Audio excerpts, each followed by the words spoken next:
Empezamos con la enseñanza, que es escudriñando las Escrituras. Vamos a abrir nuestra Biblia en Efesios 4, versículos del 8 al 10.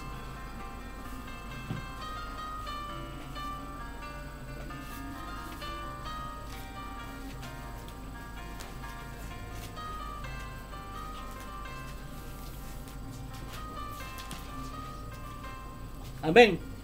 Dice lo siguiente. Por lo cual dice, subiendo a lo alto, llevó cautiva la cautividad y dio dones a los hombres. Y eso de que subió, que es sino que también había descendido primeramente a las partes más bajas de la tierra. El que descendió es el mismo que también subió por encima de todos los cielos para llenarlo todo. Que Dios tome control de nuestra vida y esta palabra de Dios se raíce en nuestro corazón, y al mismo tiempo que Dios nos vaya abriendo el entendimiento, porque es necesario que el entendimiento de todo y cada uno de nosotros sea abierto. Primeramente vamos a ver que dice la Escritura en el versículo 8, por lo cual dice, subió a lo alto y llevó cautiva la cautividad. A veces nosotros, como siempre hablo de las Biblias, aquellas Biblias que la andan modificando cada día prácticamente, la andan actualizando incluso de acuerdo a lo que uno habla, porque cada día el hombre se inventa más y más palabras y la andan actualizando. Y veo no todas las Biblias, porque muchas veces nosotros nos esforzamos por querer tener la Biblia mejor, y lo mejor que nosotros podemos tener en nuestra vida es a Jesús en nuestro corazón para poder entender la Biblia, y es aquella Biblia que comúnmente todos los cristianos evangélicos usan, que es la Reina Valera 1960. Y ahí dice que llevó cautiva la cautividad, y en muchas versiones bíblicas, no en todas, dice lo siguiente, y llevó a muchos presos. Y así dice, llevó a los presos, se llevó a muchos presos. Pero aquí me dice que llevó cautiva la cautividad. Esas Biblias dan a entender que llevó a muchos seres. Y no es así. No es así. Porque aquí se refiere a una sola. Dice, y llevó cautiva la cautividad. Por eso les digo que cuando nosotros venimos al Evangelio, las palabras en el mundo son conceptos. Pero cuando venimos a Cristo, las palabras son seres. Y cuando dice que llevó cautiva la cautividad, quiere decir que llevó al ser que nos cautivaba a nosotros, que era un ser, que lo llevó cautivado a ese ser, que es el cual manipulaba nuestra vida, nos mantenía encerrados.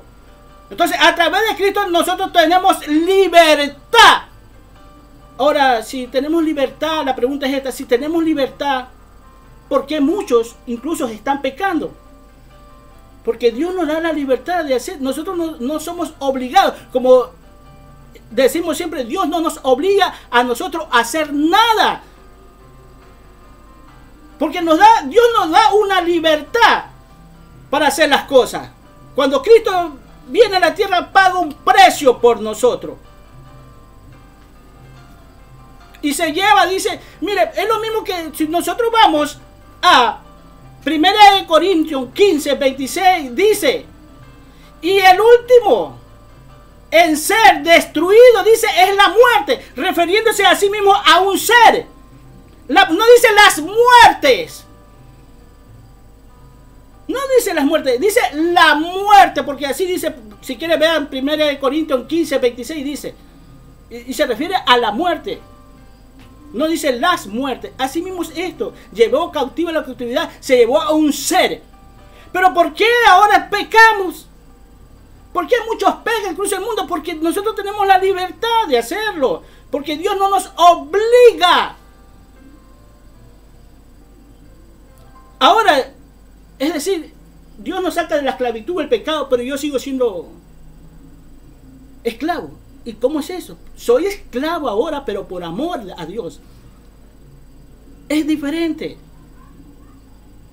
Dice la Escritura que cuando nosotros pecamos, le damos derecho a la muerte. O sea, ya la muerte nos toma enseguida. nos coge enseguida, porque la paga del pecado es la muerte. Y no se refiere solamente a la muerte física, sino que se refiere a la muerte separado de Dios. Todo hombre, tú puedes darle 1000 gracias a Dios. Tú puedes agradecerle mucho a Dios, porque como hace el mundo, incluso muchos cristianos dan gracias a Dios y están mal en su vida. Con Dios, incluso hasta con los hombres. Por eso he dicho que muchos, hasta los ladrones, le dan gracias a Dios por el robo y por el crimen que hacen. Porque no les pasó nada, porque no les sucedió nada, porque todo les fue bien. Hasta ellos dan gracias a Dios. Nosotros somos los que decidimos.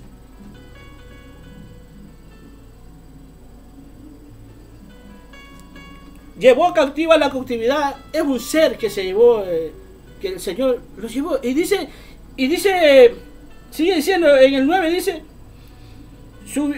llevó cautiva la cautividad y dio dones a los hombres. Y eso de que subió, no es que, sino que también había descendido a las partes más bajas de la tierra. ¿A dónde se fue? Al infierno. Eso es lo que nos habla también primera de Pedro 3 del 18 a 20, que dice que Jesús fue y predicó el evangelio en las profundidades de la tierra. ¿A quién le fue a predicar? A aquellos seres que en el tiempo de Noé les hablaba y le decía acerca de lo que se acercaba, que se acercaba un diluvio. Pero como en ese tiempo solamente la tierra era un rocío nomás que llegaba a la tierra, así como el sol nos cae a nosotros, es como, pongamos como por ejemplo, para que me entiendan, como que el sol es el rocío nomás. Pero tú te puedes imaginar que la Biblia dice que va a llover fuego del cielo, que las estrellas van a caer, que el cielo se va a envolver como un pergamino. Pues en el tiempo de Noé no llovía así torrencialmente, no llovía, solamente un rocío nomás, una leve agüita que caía. Y nunca le creían a Moisés. Y Moisés predicó, en ese tiempo 120 años les predicó, porque 120 años se demoró incluso en hacer la barca, que no la hizo solamente entre él y los hijos, nadie más. Porque nadie más le ayudó, muchos dicen, le ayudaron a ella, no, nadie le ayudó a Moisés. Y si alguna ayuda tuvo, fue la ayuda de Dios, que quien era el que le iba guiando, así como Dios guió a Moisés. Estoy equivocado, estoy hablando de Moisés acá. Como Dios guió a Moisés cuando le dio las leyes y que tenía que construir el tabernáculo aquí en la tierra, un tabernáculo que tenía que moverse, le dio indicaciones de cómo tenía que irlo haciendo. Así mismo a Noé le iba dando indicación de cómo iba a ser la barca. Porque era grande, era inmensa, tenía que llevar muchos animales en sí. De la misma manera, le predicaba, así como hoy en día muchos cristianos le predican al mundo, al pueblo, incluso al pueblo de Dios hay que predicarle. Porque sabes una cosa, hoy en día hay que reevangelizar al pueblo de Dios. Sí, porque está caminando mal.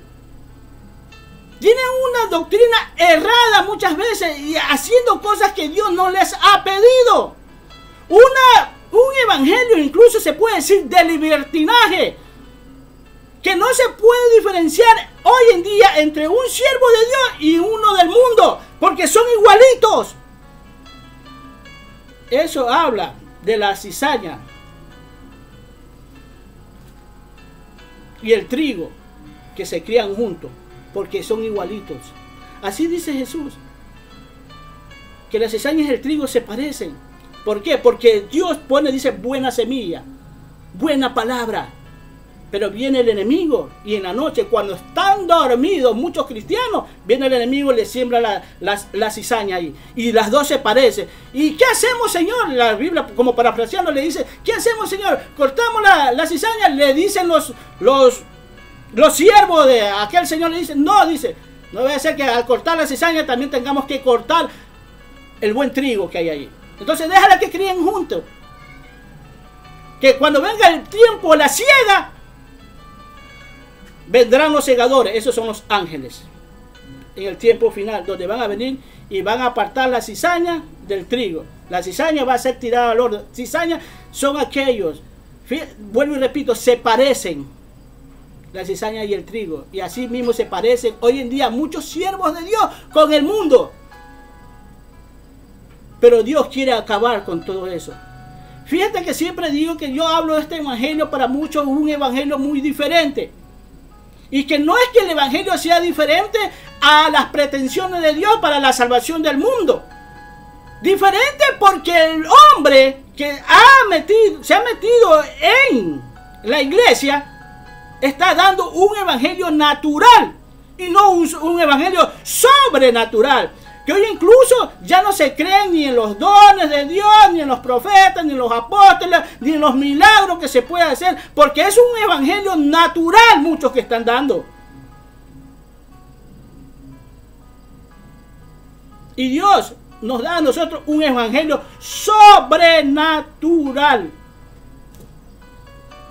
Y en ese evangelio sobrenatural, o sea, no caminar conforme a las cosas de este mundo, a lo que nosotros vemos, sino a lo que nos vemos.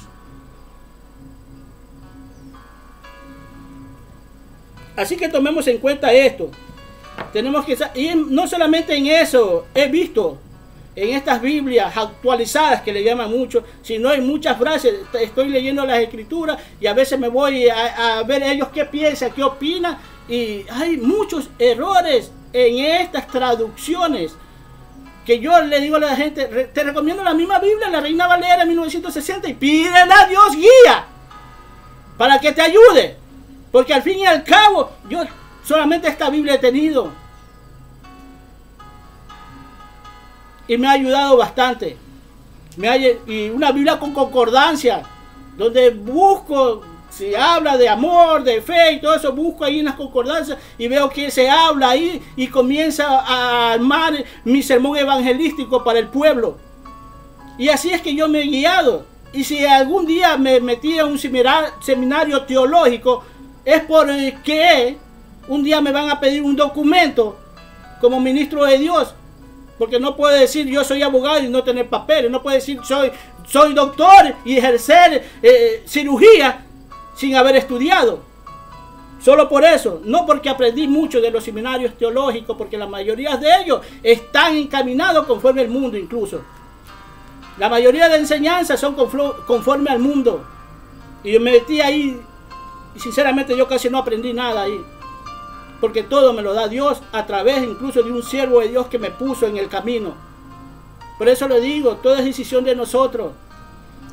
Si tú no quieres ser de las personas que dicen, pero si todas las religiones dicen lo mismo, todos están hablando de Dios, obedece a Dios, ten temor de Dios, ama a tu familia, preocúpate por tu familia, para que no vivamos en estas contradicciones de saber quién es de Dios o quién no es de Dios.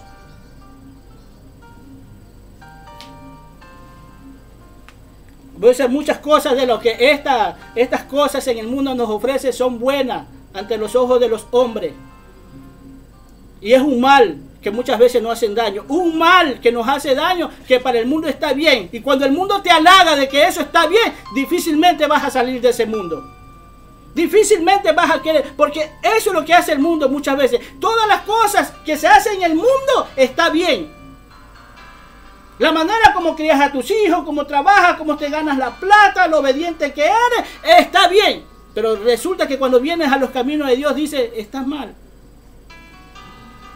Pero ¿cómo saber eso? Cuando vienes al Evangelio, cuando aceptas a Cristo en tu corazón, cuando hay un arrepentimiento sincero de parte tuya en tu corazón, va a suceder todas estas cosas. Recordemos que nosotros tenemos un lapso de vida de 120 años, nos dio, pero debido a las cosas que están ocurriendo, tanta ciencia, tanta tecnología que hay, y el pecado como se ha aumentado, estamos en 80 nomás, hermano. Hasta 80 el más fuerte está durando. De ahí, es decir, tenemos un tiempo de vida corto comparado con los que Dios nos ofrece, ¿sí? Porque le damos más tiempo a esta vida corta que a la vida eterna que Dios te ofrece. Y tú tienes que compararlo, pero si son 80 años, vamos a imaginar que no son 80 años porque te lo voy a multiplicar. Te lo voy a poner que vas a vivir 1000 años. Como vivían en los primeros tiempos, Adán y Eva y toda su descendencia vivieron 1000 años, pero solo son 1000 años. Igual no es nada comparado con lo que Dios te está ofreciendo. Ahora tienes que tener en cuenta incluso de cómo el tiempo está avanzando, que en un abrir y cerrar de ojos ya amaneció. Que hoy estamos domingo y otra vez te das cuenta que está amaneciendo para el siguiente domingo. Cómo el tiempo transcurre rápido y mi tiempo de vida son 80 años. Se está terminando. Otra cosa que tienes que tomar en cuenta es cómo el crimen está avanzando. Cómo la muerte está tomando vida. Esto no es cuestión de decir yo soy joven todavía. O muchas madres que le dan esperanza a sus hijos. Le dicen, mi hijo, eres joven, tienes toda la vida por delante. Y saliendo de su casa, pum, pum. Se acabó la juventud de aquel muchacho. Y aquel que tiene 80 años todavía está vivo. Y aquel muchacho de 15, 16, 20 años, 25 se acabó. Hasta ahí nomás llegó. Hasta eso tienes que tomar en cuenta. Porque nos esforzamos nosotros por darle un futuro mejor a nuestros hijos. De trabajar duro, de darle lo mejor. Está bien.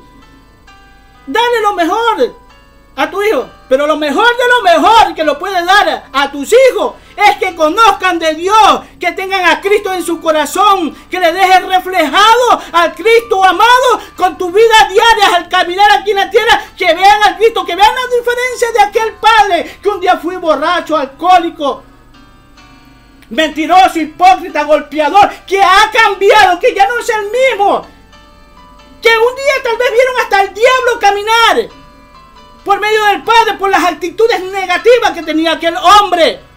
Pero después de un tiempo, al aceptar a Cristo, vieron a otro. Vieron a un Cristo caminando, pero sí, es porque lo estamos imitando, se dice. Esa es la mejor herencia que tú le puedes dar a tus hijos.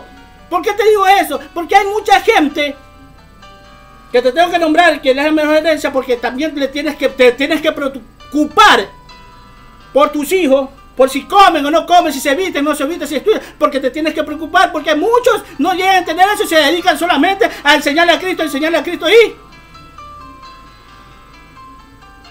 debemos de caminar en sabiduría, pues, porque el amor mismo no es que por fe, porque muchos piden, es que por fe hacemos esto y estás ahí parado sin hacer nada, no te mueves nada, la fe no te ha movido. Ya sabemos que la fe sin obra es muerte y vivimos muertos ante los ojos de Dios, que puedes tener fe en Dios pero no haces nada para salir adelante.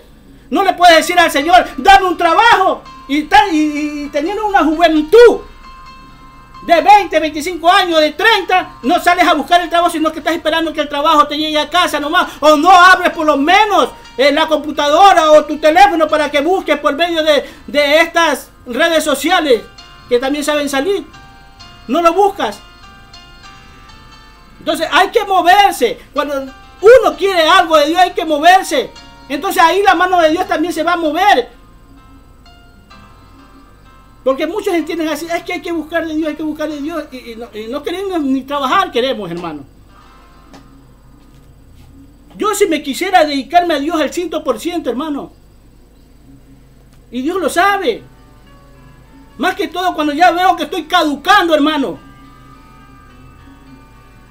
Tengo 57 años, ya me falta poco para los 80, es cuando más me quiero dedicar a Dios al 100%. Pero las circunstancias de la vida no me permite. Pero sí le pido a Dios, quiero dedicarme a ti. Pero eso es cuando se tiene hambre de Dios, cuando se tiene hambre y sed de justicia de Dios. Amén. Vamos a abrir nuestra Biblia en Colosenses 2.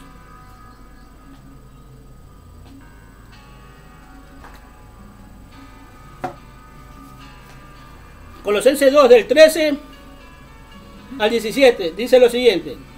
Dice: y a vosotros, estando muertos en pecado y en la circuncisión de vuestra carne, os dio vida juntamente con él, perdonando todos los pecados, anulando el acta de los decretos que había contra nosotros, que nos era contraria, quitándola de en medio y clavándola en la cruz. Y despojando a los principados y a las potestades, los exhibió públicamente, triunfantes sobre ellos en la cruz. Por lo tanto, nadie os juzgue en comida o en bebida o en cuanto a días de fiesta, luna nueva o días de reposo. Todo lo cual es sombra de lo que ha de venir, pero el cuerpo es de Cristo. Dice en el primer versículo, dice en el 13, dice que nosotros estábamos muertos en pecado. En Efesios 2, 1 dice lo siguiente: y Él nos dio vida cuando estábamos muertos en delitos y pecados. Delitos y pecado no es lo mismo, porque la paga del pecado es la muerte. Eso nombra la Escritura. Entonces, ¿pecado qué? Contra la ley de Dios, contra todo lo que Dios te dice. Y delito contra la ley que pone el hombre. ¿Qué ley te pone el hombre por decir no quiere respetar las leyes que se ponen aquí en la tierra? Como por ejemplo los que hay que dar tributo, hay que pagar los impuestos, no respetamos las leyes de tránsito. Leyes como esta, cuando no las cumplimos ante Dios, esto Dios lo llama delito, porque el pecado es otro. ¿Por qué?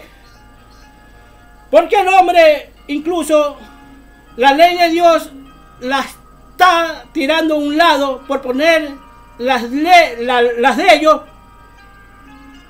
y darle rienda suelta a los que ellos sienten, a lo que ellos quieren. Y ya hemos hablado de esto, como muchas leyes de Dios el hombre la ha puesto a un lado. Una de esas sabemos que es donde el hombre quiere ser mujer y la mujer quiere ser hombre, y tú tienes que respetarle eso. Nosotros como evangélicos no somos homofóbicos y no tenemos odio, porque para nosotros es un pecado más, como el ladrón, el criminal, el hipócrita, el mentiroso. Para nosotros como evangélicos es un pecado más. Pero solo la ley que va en contra de la salud del hombre, esa nomás hay que respetarla. Pero de ahí, la ley moral, muchas veces no la queremos respetar nosotros. El hombre no la respeta. Incluso muchos siervos de Dios no respetan las leyes morales de Dios, que es puesta ahí en la Biblia. Entonces, estos son los delitos y pecados que habla Efesios. Y Él nos dio vida porque estábamos muertos. Porque vuelvo y repito, la paga del pecado es la muerte. Y no hay un justo así en la tierra. Y dice el 14, dice, anulando el acta que estaba en contra de nosotros. El 14 dice que no era contraria, quitándola de en medio y clavándola en la cruz. Mira, hermano, ¿esto qué quiere decir? Que Dios o el enemigo sabía que los animales de ese tiempo, los cuales los siervos de Dios en ese tiempo o los israelitas los sacrificaban para perdón de sus pecados, no era suficiente para que nuestros pecados queden borrados totalmente. Era como un préstamo o una paga a crédito, que en los tiempos finales, cuando vino Cristo, la pagó totalmente y al contado. Y una sola vez murió el justo por lo injusto, dice. O sea, cuando vino Cristo, la pagó totalmente. O sea, era imposible que estos animales pudieran quitar el pecado de que tenía el hombre en ese tiempo. No era lo suficiente. La Biblia nos da a entender incluso que la ley para muchos llegó a ser hasta una maldición porque nadie la cumplió. Viene Cristo y la cumple. Y no con una muerte así de fácil, sino dice, cuando dice y muerte de cruz, porque no era bonita, esa muerte. Y muerte de cruz, porque nosotros le decimos muerte de cruz y ya está. Y muerte de cruz, dándonos a entender que fue dura la muerte de Cristo en esa cruz.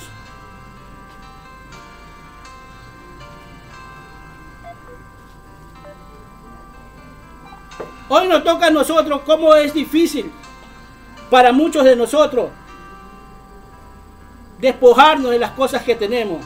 Hemos hablado de la muerte de cruz, qué significa la muerte en la cruz. Acuerdo perfectamente que di una enseñanza de 2 capítulos de lo que es la cruz verdaderamente. Porque ayer escuché un hombre de Dios que habló muchas cosas de las que yo hablaba, me admiró. Y parecía que era yo que estaba hablando ahí, hermano. Y todo el mundo lo escuchaba, claro, tenía mucho like, yo no. Y pues si todo eso de hablar, no es que yo no le copió, tal vez él copió, digo yo. Pero habló una incoherencia, hermano, que no le acepto. Este hombre dijo que Jesús murió en un madero solamente con las 2 manos atadas así para arriba y los 2 pies pegados así para abajo. O sea, solo un madero hacia lo largo y nada más. No. Porque si no, las escrituras no se refirieran, después en el Nuevo Testamento, no se refirieran de la cruz, no hablaran de la cruz de Cristo. Hablaran del madero de Cristo nomás. Porque dice las escrituras que maldito todo aquel que muere en un madero. Y Jesucristo murió en un madero. Pero un madero que le habían dado forma de cruz. Él no explicó por qué él dice. Es más, me dio hasta coraje cuando lo vi. Porque esa cruz tiene un mensaje también. Y ahí hablo del mensaje que tiene la cruz en sí. De por qué la cruz está así. O por qué el madero, ya. ¿Por qué el madero está en cruz? Cuando los israelitas vieron a Jesucristo en una cruz, dijo, este no es hijo de Dios. Porque la escritura dice, maldito todo aquel que mueve en un madero. Y Jesucristo murió en un madero. Entonces no me admira. Cuando escucho, me admira es que hablan lo mismo que he hablado yo, pero no me admira, no me asombra porque yo lo sé. Yo lo sé.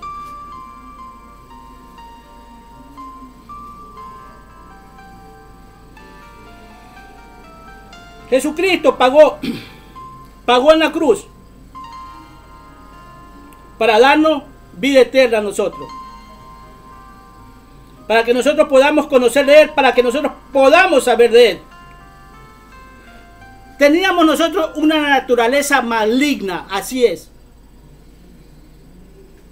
Y cuando hablo que nosotros teníamos una naturaleza maligna, no me refiero solamente al ladrón, al borracho, al adicto a la droga, tal vez hasta al violador, no. Me refiero incluso hasta a aquellas personas que hacen aparentemente las cosas bien. Y muchas veces mucha gente de esta tiene buena reputación, de buen comportamiento delante de los ojos del mundo. Por eso siempre veamos la Biblia. ¿Por qué? Para que me entiendan esto. Adán y Eva comieron el fruto del bien y del mal. Casi nadie habla de esto. No he escuchado un predicador que hable de esto. Que las cosas del mundo, a pesar de ser buenas, tan malas ante los ojos de Dios.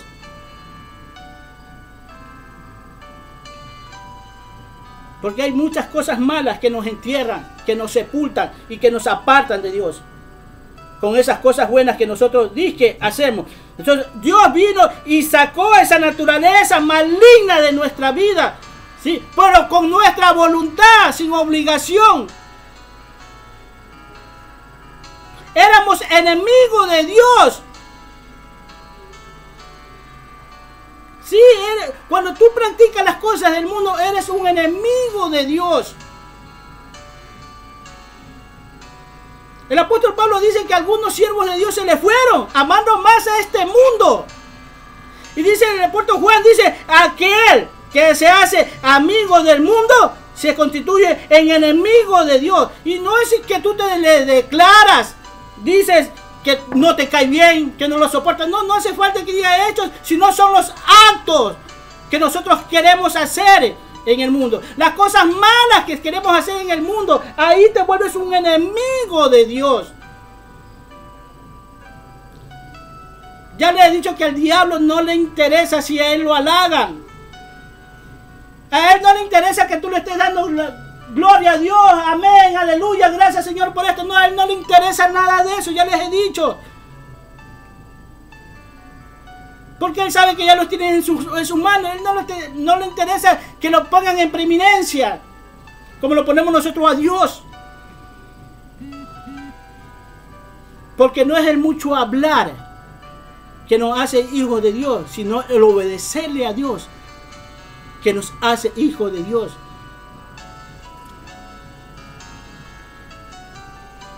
Y si nosotros amamos este mundo, estamos mal. Con la muerte de Cristo se anula el acta que estaba en contra de nosotros. Se anula completamente.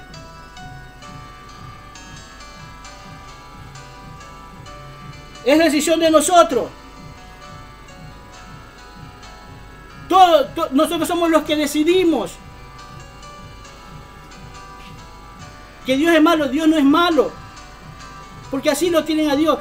Porque hay una religión que dice que Dios no es malo para llevarnos al infierno. Ay, ahí nos cogemos mucho. Aunque no pertenecemos a la religión, porque siempre agarramos lo que nos beneficia, lo que nosotros queremos oír.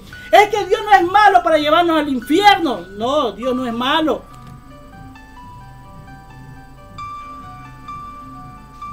Es tu decisión. Es tu decisión de ponerte la soga al cuello y ahorcarte. Es tu decisión de irte al infierno o irte con Dios. Porque siempre nosotros andamos especulando o contradiciendo algo que no nos gusta. Pero lo que nos gusta, eso sí está bien. Aquí no es cuestión de que lo que uno habla te guste o no te guste, sino lo que Dios quiere contigo. La paga del pecado es la muerte. O sea, el hombre mismo se está estirando al precipicio, sin paracaídas y sin nada, y ya sabe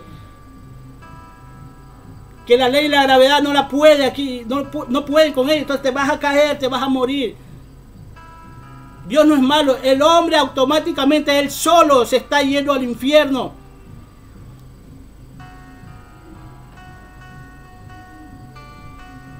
Y no nos dejemos engañar por estas religiones, hermano. Permite que tu entendimiento sea abierto, porque ese es el problema del conglomerado humano y ese es el problema de tantas religiones que hay. Que el entendimiento de ellos todavía está cerrado. Está oscuro, tienen puesto el velo todavía. Ya mismo hablamos de este velo que tienen puesto ellos y no pueden ver las cosas sobrenaturales de Dios.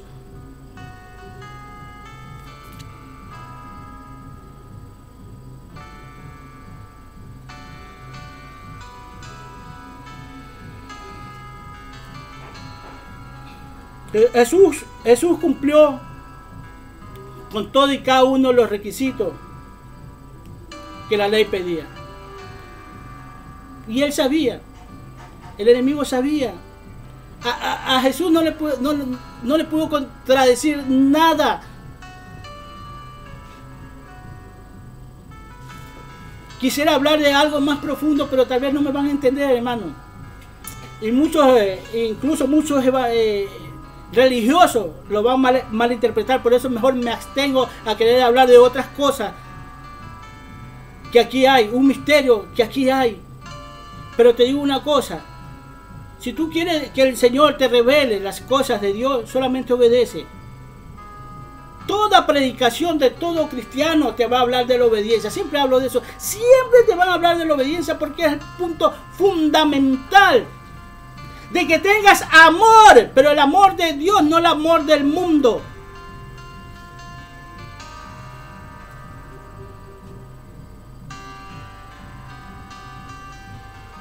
Y dice así: despojando a los principales y potestades, los exhibió públicamente, triunfante sobre ellos en la cruz. ¿Sabes cuándo ocurrió eso? Cuando en los evangelios de Mateo y todos los evangelios habla que en la hora tercera todo se oscureció. Todos, ahí los exhibió públicamente. Entonces, ¿qué quiere decir eso?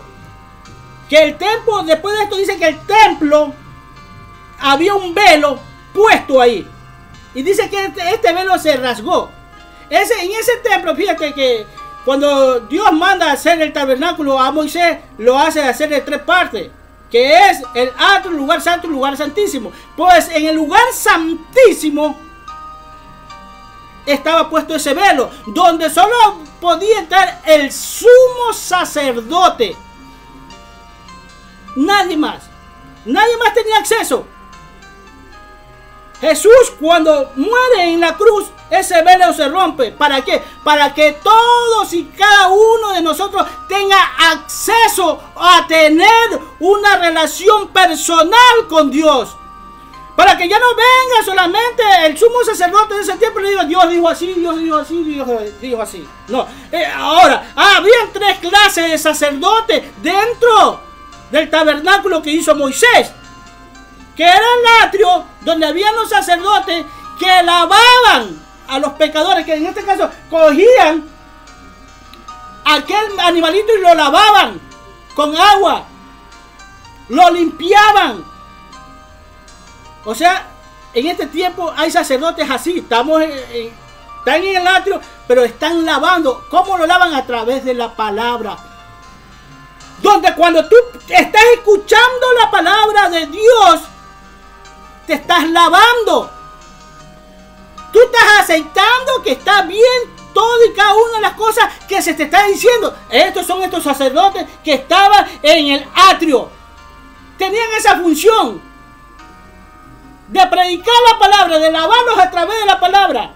Pero después de eso tenían que pasar al siguiente nivel, que vamos a llamar el lugar santo. En el lugar santo donde tenía que ahora tú puedes haber recibido la palabra de Dios, pero tu mente todavía está pues pensando en querer tomar, beber, en la fornicación, en el adulterio.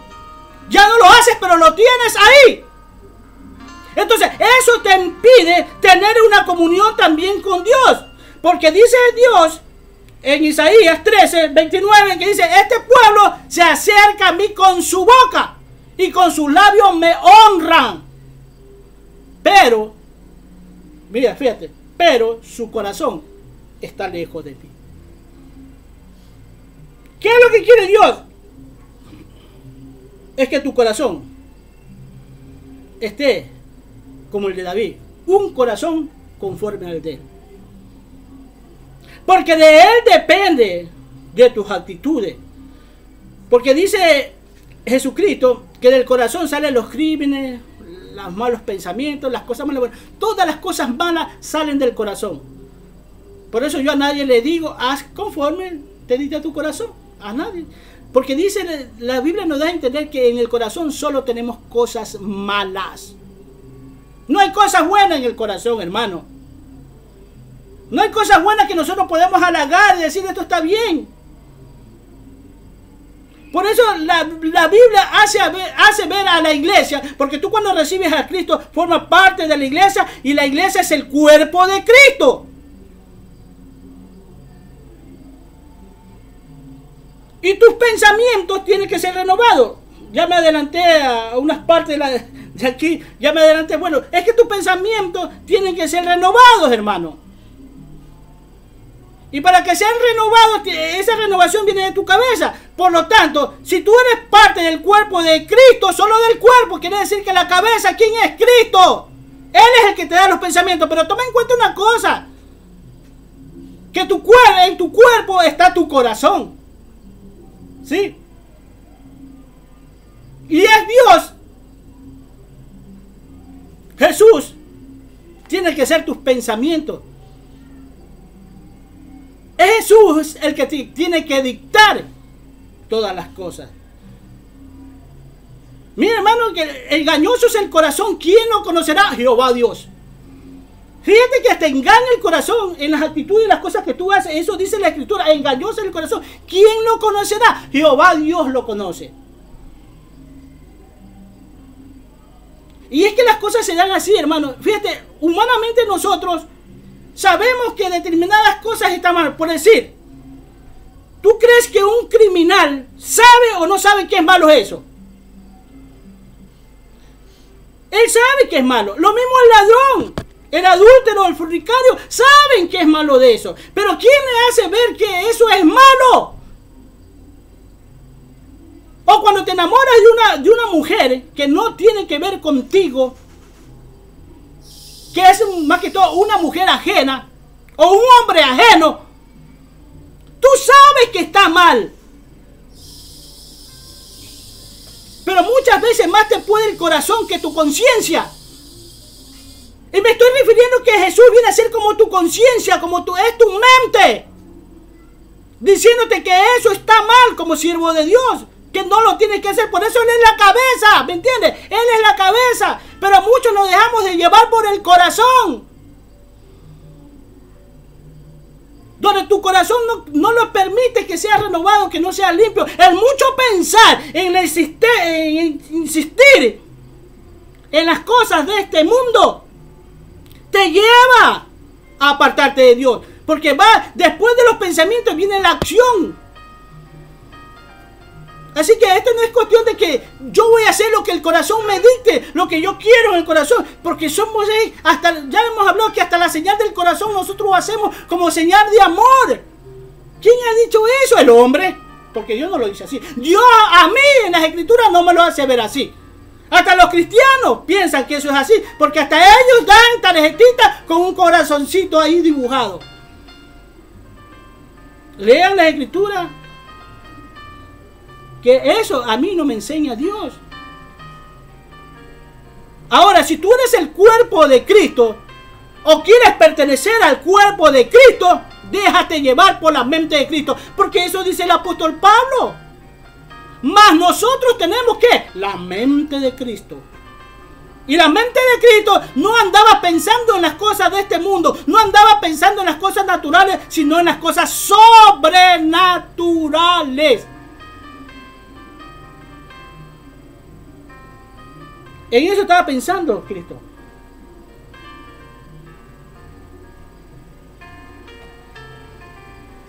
Hermano, y es que recordemos que dice las escrituras en Efesios, que Jesús subió más arriba de los cielos.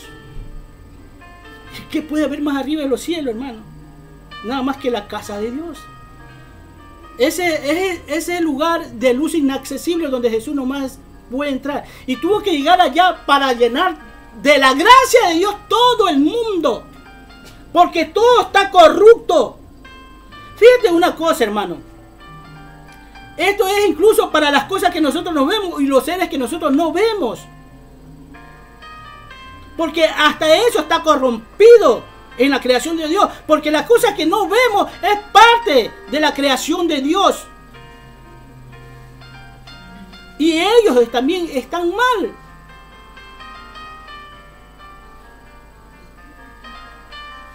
Tienes que saber que más arriba de los cielos existe un ser llamado el Altísimo.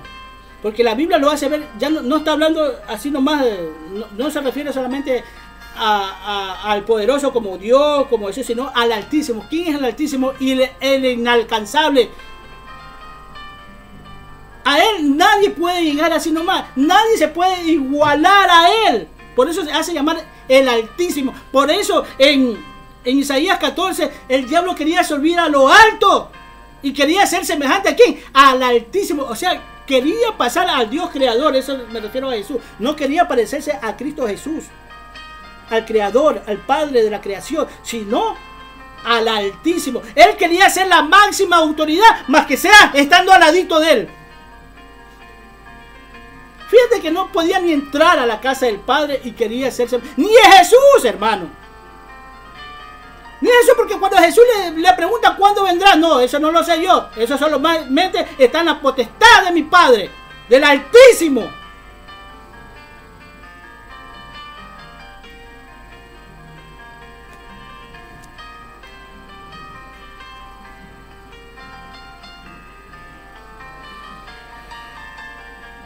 Mira, hermano, tú teniendo a Cristo Jesús en el corazón, vas a poder cumplir aquellas verdades morales o aquella ley moral que están escritas en las Escrituras, en la Biblia, tú la vas a poder cumplir.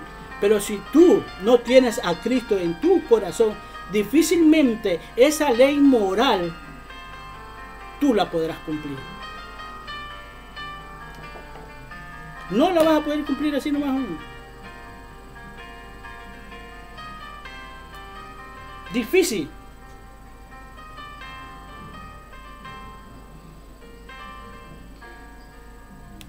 Recordemos que, ¿por qué? Porque Jesús aquí dice, por ejemplo, aquí dice, miren el 16 dice, porque aquí dice, lo que vino a acabar Dios, Jesús con su venida, fue en el 16 que dice, mire, por lo tanto, con estos ritos vino a acabar. Nadie juzgue con comida o bebida o en cuanto a días de fiesta, luna nueva o días de reposo. Todo esto, lo cual es sombra de lo que ha de venir, pero el cuerpo es de Cristo, es decir, tu cuerpo es templo de Dios, es templo del Espíritu Santo, y tú no puedes hacer de ese cuerpo lo que te da la gana, no te puedes incluso vestir como te da la gana, y no puedes bailar como te da la gana. Cuando dice esto, que vino a anular todas estas fiestas, el día de luna, se refiere a las fiestas de Israel, el día de reposo. Jesús trabajaba en el día de reposo, pero para los fariseos no se puede trabajar en el día de reposo. Muchos tienen el día de reposo como el domingo, otros lo tienen como el sábado. Pero Jesús está diciendo que nadie los acuse del día de reposo, ya sea que el hombre diga que es el sábado o el domingo, porque el día del Señor es todos los días. Recordemos que hablamos del día del Señor. Este día hecho el Señor, en este te gozarás, te regocijarás en el día de Él. O sea, no hay un día estipulado para que tú alabes y adores a Dios, sino todos los 365 días del año.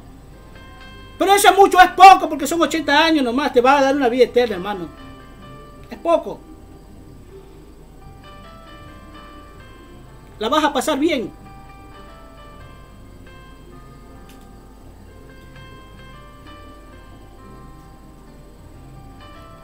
Hoy en día el pueblo de Dios quiere vivir en fiesta, hermano, te está diciendo que no. Y yo le digo, a mí, sinceramente, hermano, no me llama la atención estar en una fiesta. No me llama la atención. ¿Por qué? Eso es cuando te estás llenando de Dios, cuando estás conociendo de Dios. Antes me llamaba la atención estar en la fiesta, incluso cuando recién vino el Evangelio todavía. Pero a medida que uno va buscando de Dios, tu mente, tus actitudes se van renovando.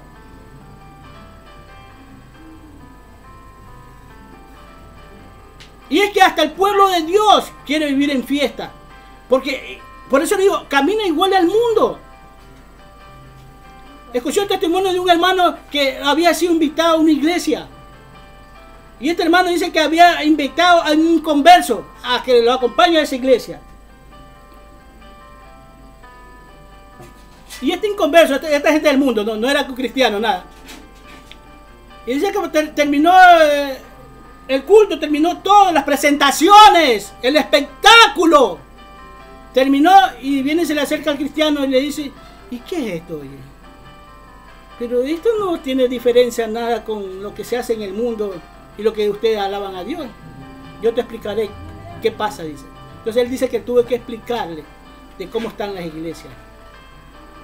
Fíjate que, por eso le digo, hoy en día las malas actitudes de nosotros como cristianos hace ver a los ciegos y oír a los sordos, hermano. Y los ciegos y los sordos son gente del mundo, pero nosotros los hacemos oír y ver por nuestras malas actitudes. Que nos critiquen por sus malas actitudes. Hermano, ¿qué mayor alegría no puede haber en nosotros cuando se te dice que tu hijo se salvó de aquella muerte? Que ya lo tenían ahí, que lo iban a matar, o que el carro lo chispeó, pero que lo vieron mal, porque de repente se levantó y estuvo bien. No es motivo de que tú te goces, de que dentro de tu corazón haya una fiesta continua, porque eso es lo que quiere Dios, hermano. Que nos gocemos y estemos tranquilos. ¿Por qué te digo? Porque Jesús, en ese tiempo de fiesta, fíjate, te voy a hablar de fiesta porque en ese tiempo de fiesta, la fiesta del Pentecostés, él no andaba bailando ni haciendo bulla por la calle. Él se había reunido con sus siervos, los 12 apóstoles, a cenar. Y la gente estaba enfiestada. El pueblo de Israel estaba enfiestado. Mientras él estaba cenando con sus discípulos. Y después de la muerte de Cristo, al resucitar Cristo, le deja dicho que lo esperen en el aposento alto, que ahí va a venir la promesa que se le había de dar. Pero ellos siempre iban y no llegaba, así como nosotros hoy en día estamos esperando que Cristo venga. No llegaba aquella promesa. ¿Cuál era la promesa? La venida del Espíritu Santo. Y no llegaba la promesa. Imagínate que eran como 500 que Jesús le había dicho, porque esos como 500 lo vieron, que Jesús había resucitado, y lo vieron sus propios ojos y sus propios oídos, lo escucharon en voz audible a Jesús: espérenme en el aposento alto.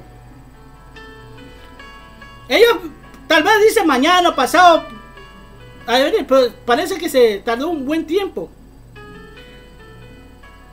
Porque resulta que cuando estaban en el aposento alto habían como 120 nomás, cuando viene el Espíritu Santo y los toma a todos ahí, y viene la promesa del Espíritu Santo. Pero habían como 120 nomás. ¿Dónde tú crees que estaban, por decir, los 370? Te digo una cosa, ¿sabes dónde estaban? Estaban enfiestados, porque era tiempo de fiesta.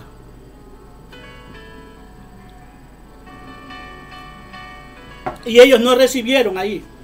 Claro que tal vez después, pero después que venga Cristo no va a haber un después, porque ahorita lo esperamos a Cristo, y cuando venga Cristo no va a haber un después, hermano. O tal vez después del arrebatamiento tengas que esperar que te corten la cabeza para poder ser salvo. Pero antes que te corten la cabeza, te van a hacer la vida imposible, te van a hacer añicos. Antes de cortar, esto no es fácil de que te cortan la cabeza y ya está. Porque así vio uno el corte de cabeza. Bueno, yo voy y me cortan la cabeza y ya está. No, le digo, antes que te cortan la cabeza, te van a hacer añicos, te van a hacer de todo, le digo. ¿Tú crees que es fácil? Hasta yo mismo, hasta yo me quedo en esa gran tribulación, que me corten la cabeza, pues le digo. Que no va a ser así, le digo. ¿A cuántos? Si te quedas con tu familia, hasta tu familia vas a ver sufrir antes de que te corten la cabeza. A tú mismo te van a hacer sufrir antes de que te corten la cabeza. Así que ¿dónde estaban? Mira, estos acontecimientos sucedieron cuando estaban enfiestados ellos. Y en día de fiesta exactamente es Jesús entregado y crucificado. Averígualo y verás que eran días de fiesta. No era un día común y corriente, no era un día normal.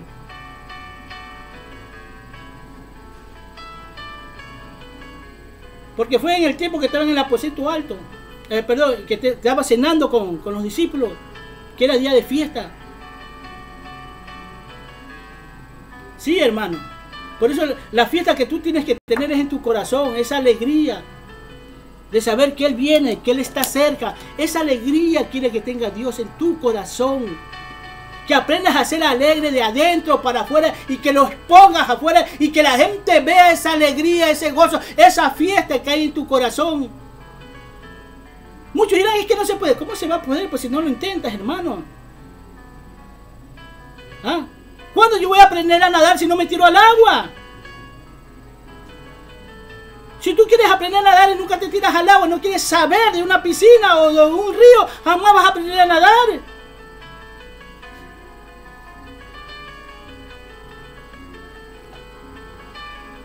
Jamás vas a aprender a nadar.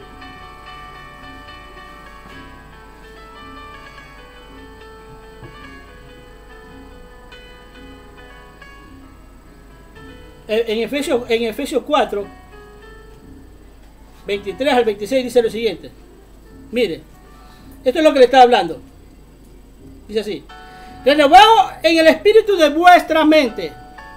Una mente nueva. O sea, tus nuevos pensamientos. Que desechen los pensamientos de este mundo y renuévalos por los espirituales. Así dice aquí: renovado en el espíritu de vuestra mente y vestido del nuevo hombre, creado según Dios en justicia y santidad de la verdad. Como dando a entender que te van a dar una verdad media o una verdad no completa. ¿Por qué tiene que decir santificado en la verdad? Si ya basta que te santifique, que te apartes para Dios. ¿O para qué nos santificamos muchas veces? Para que la gente nomás hable bien de nosotros. Hablamos en el lugar santísimo, el lugar santo, el lugar santísimo. Tienes que tener renovado estos pensamientos, hermano. Porque acá, como en el lugar santo, van a coger los sacerdotes y te van a dar la palabra para que empieces a caminar con una mente renovada. ¿Para qué? Para que tengas acceso al lugar santísimo, donde tú tengas comunión con Dios, donde tú puedas escuchar o entender las escrituras. Por eso es roto el velo. Esto no es cuestión de que tú eres un siervo de Dios y nada más. Esto es cuestión de que tú te conviertes en un sacerdote de Dios. Que te aprendas a entender los movimientos espirituales, tanto del enemigo como de Dios. De cómo se mueve el enemigo y cómo se mueve Dios, para que no seas engañado, hermano. Porque cuando te metes en el lugar santo nomás y te quedas en el lugar santo, es tu alma la que está ahí. Porque en el atrio fue tratado tu cuerpo, para que ya no hagas nada. Pero en el lugar santo va a ser tratada tu alma. Y muchos se han quedado ahí. Otros están en el lugar en el atrio nomás, recibiendo luz natural. La luz, las estrellas, del sol y de la luna. Están recibiendo solamente esa luz y no han alcanzado. Y por eso tú ves las iglesias que están en el mundo. Porque están viendo luces naturales nomás, hermano.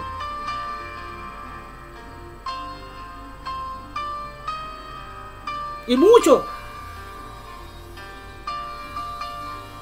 cuando están en el lugar santo, son asmáticos. De ahí no pasan, hermano. Ahí se quedan. Donde todo movimiento espiritual, ellos creen que es de Dios. Y Dios está aquí, y Dios me habló, y Dios me dijo, Dios esto. Y no saben que el diablo también nos engaña. Se viste como ángel de luz.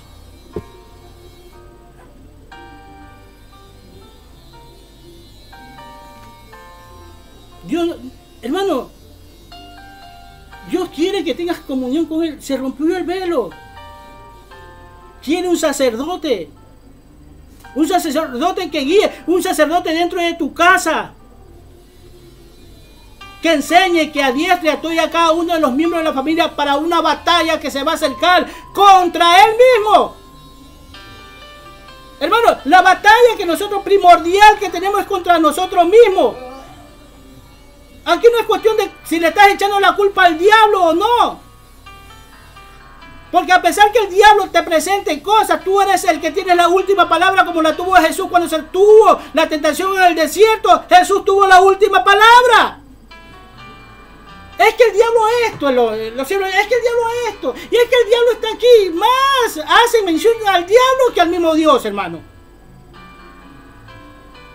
Es verdad que el diablo está ahí, está el mundo, la carne y el diablo, los tres enemigos que el hombre tiene. Pero la última palabra la tenemos nosotros. Aquí no es cuestión que tú le eches la culpa al diablo. El diablo te puede estar tentando como tú quieras, pero tú tienes la última palabra. Muchos de los ministros de Dios tuvieron esa tentación, pero ellos sabían que ellos tenían la última palabra y no se justificaban en que el diablo tuvo la culpa. O que eran débiles, la carne es débil y por eso. Y es que las cosas del mundo son bonitas y yo la cogí. No, hermano, tú tienes la última palabra. Porque a Dios no te le vas a acercar y dices, es que el diablo me hizo eso. ¿Tú crees que, mira, es que el diablo me engañó, dice Eva?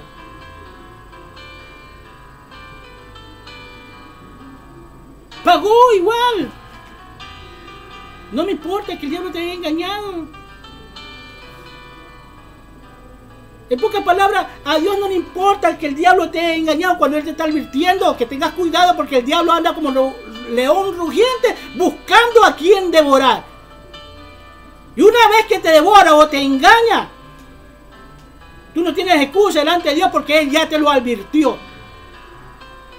No puedes andarte justificando que la carne es débil. Muchos se llaman hasta carnal. El carnal, dicen. Mi carnalcito, dice. Mi carnalito. Muchos dicen, hasta mi carnalito. Mira, mi carnalito, venga para acá.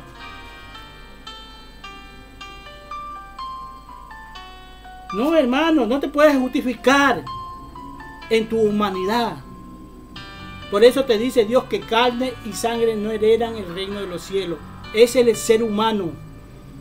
Dios no te va a justificar porque tú eres un ser humano. Él quiere que seas un ser humano aquí en la tierra luchando, que milites en la carne, que es necesario que esté en la carne, pero que no le des rienda suelta a tu carne.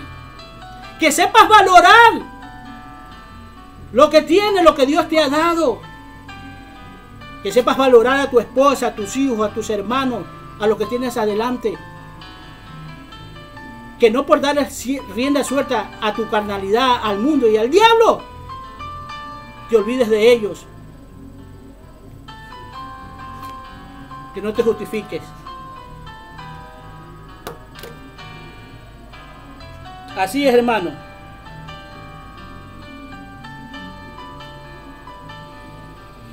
Hoy en día tenemos que estar esperanzados porque tenemos una esperanza.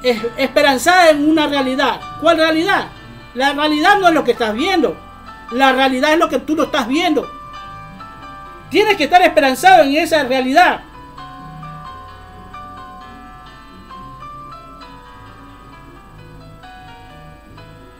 Y dejar a un lado lo que es sombra y figura de este mundo. No me canso de decirte que todo lo que tú estás viendo fue hecho de lo que no se ve. Y que más real es lo que tú no ves que todo lo que estás viendo. Porque a pesar de ser ese cuerpo, estar en ese cuerpo, Dios quiere otro cuerpo para ti. Las cosas que ves te pierden. Y todo el mundo se deja llevar siempre por lo que ve, incluso por lo que oye del mundo, las cosas naturales. Donde ven imposible que existe un Dios invisible. Donde ven imposible incluso que Jesús haya venido a este mundo y haya resucitado. Donde ven imposible que Él nos puede oír, nos puede ver y que nos ve como hijos. Donde ven imposible que tú puedas vivir una vida santa delante de Él. Mira, hermano, cuando tú leas la Biblia y sé detallista en ella, no olvides ningún detalle de eso, porque eso está viendo Dios. Porque la gente o los siervos de Dios que empezaron bien en la Biblia dejaron muchos detalles.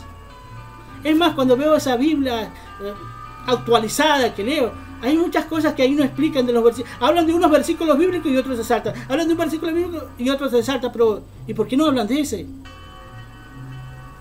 Porque era un detalle que no toman en cuenta. O porque vieron la manera de explicar de otra forma lo que vieron en aquellas Biblias que nosotros leemos actualmente.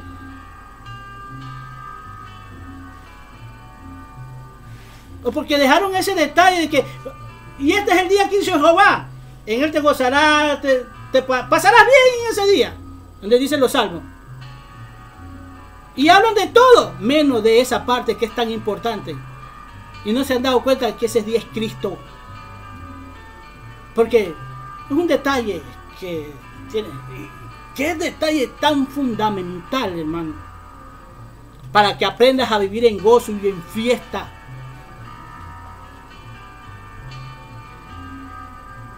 Sin necesidad de oír instrumentos musicales, ni de oír algarabío de la gente, bulla de la gente. Que ellos justifican su alegría haciendo bulla para los demás. No les importa si son las 2, 3 de la mañana, ellos hacen bulla porque ellos son alegres, ellos no son aburridos. Amén. No terminé, hermano. Perdónenme. ¿Sabe lo que pasa? Que mientras más escudriño en la escritura, más interesante se vuelve esto. Porque muchos versículos que les he explicado aquí están por encimita nomás. No están totalmente escudriñados. No están deshuesados totalmente. Están por encimita nomás. E incluso cuando dije ya no voy a escribir más, no es porque terminé, sino que dije esto está muy largo. Pero igual no terminé. Solo espero que todas y cada una de estas enseñanzas, hermano, las estés agarrando. Si tú crees que hay algo mal, mándame por interno lo que está mal o lo que no entiendes. Pero no te quedes callado, porque yo fui una persona, para aprender de esto, fui muy preguntón. Y si tú no preguntas y te quedas con la duda, es como aquella persona, como te dije antes, que quiere aprender a nadar, pero nunca se tira al agua. Nunca quiere saber del agua. Amén. Que Dios te bendiga. Gracias por todo, que Dios me los guarde y me los favorezca. Amén.